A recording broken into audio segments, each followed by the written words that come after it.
অৱশেষত আৰক্ষীৰ জালত পৰিল প্ৰবঞ্চক বিশাল ফুকন।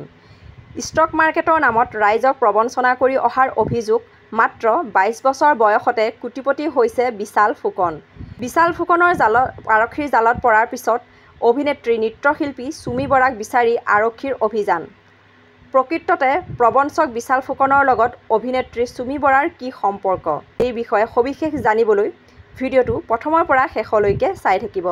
সামাজিক মাধ্যমত সংবাদ মাধ্যমৰ অনুসৰি যোগেদি জানিব পৰা মতে মানি ট্ৰেণ্ডিঙৰ নামত কোটি কোটি টকা প্ৰবঞ্চনা কৰাৰ অভিযোগ উঠা বিশাল ফুকনক গ্ৰেপ্তাৰৰ পিছতে নিশা অভিনেত্ৰী নৃত্যশিল্পী চুমি বৰাক বিচাৰি অভিযান চলায় মহানগৰৰ আৰক্ষীয়ে।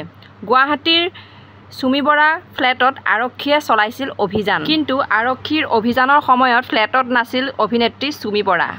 সংবাদ মাধ্যমৰ অনুসৰি জানিব পৰা মতে চুমি বৰাৰ মোবাইল ফোন ছুইচ অফ হৈ আছে বুলি গম পোৱা গৈছে।